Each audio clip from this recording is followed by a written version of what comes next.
Honestly, I think it's a no-brainer to work with Sagan.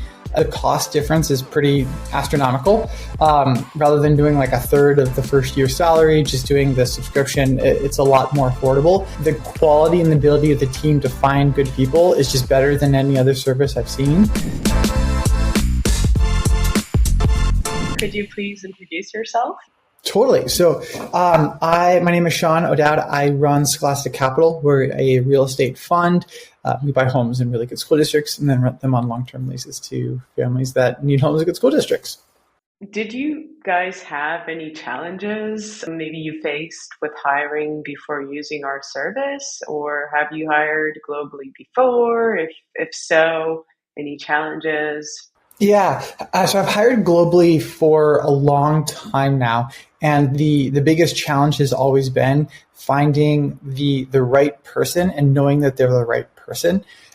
There's like online job boards you can use and that sort of thing. But it's really difficult to actually figure out, like, is this person a great fit for us? Are we a great fit for them? Do they have the skills? Can we help them learn the skills? It's a lot harder when you aren't in the same place, and have really struggled in the past to do that successfully, find the right people for both us and for them.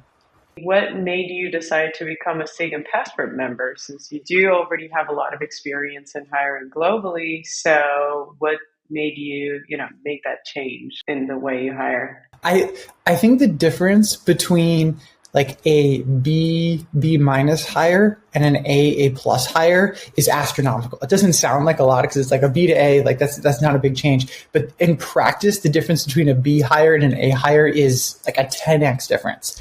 And our business kind of just got to the point where B hires weren't going to get the job done, and we needed to kind of get those A plus type people.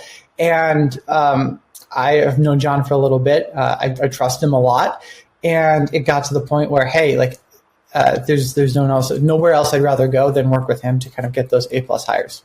So how did our subscription model benefit you and your business? So what has been the impact of hiring global talent with Sagan?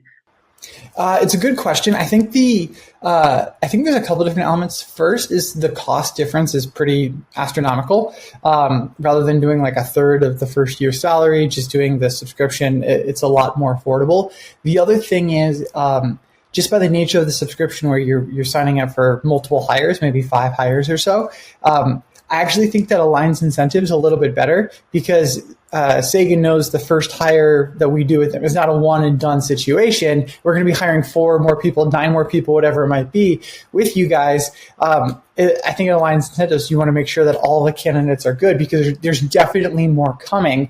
When you do like the one-off situation, like the other companies could look at you as like, hey, this is a one and done customer. Not the case here. We're aligned much more closely. There's more customers coming or more searches coming. Do you think you would recommend our service to other business owners? So if they were to decide, how to do their global hiring, why would it be Sagan? Honestly, I think it's a no-brainer to work with Sagan, and there's 2 big reasons. One is the quality and the ability of the team to find good people is just better than any other service I've seen. And then number 2, the pricing is better. It's more affordable, but again, our incentives are also more aligned when we have this subscription model compared to like a one and done where maybe they don't care about you down the line. So it's, in my mind, it's a total no-brainer because of those 2 reasons. And how do you feel about being part of the Sagan community? Because I think this is something other recruitment services don't provide. Yeah, I think the community is pretty interesting. I think it's helpful from a learning perspective, both for us and for the international talent that we bring on board. I also I really like the pool of additional candidates element. I think that's super interesting. It's like, okay, here is a list of vetted, fantastic people that are looking for a job. And if we want to hire them, we can do so, which is really nice. And that's not good people just don't fall in your lap, but in the community they do, which is a really nice benefit that I think I had underappreciated coming into this. Where do you see yourself in the next 6 to 12 months as a SIG and Passport member? How many hires are you considering to make? It's a good question. We've been playing around with the budget like recently, actually. I think it's going to be at least 5 more, with the potential for more depending on if the need arises for us. And or if we see somebody great in the talent pool where it's like we can't not find a place for this person, because like I would rather overhire with a lot of really good people and we just figure it out what to do than to let good talent go get away. So if you were to give like any advice to someone hiring globally, what advice would you give them?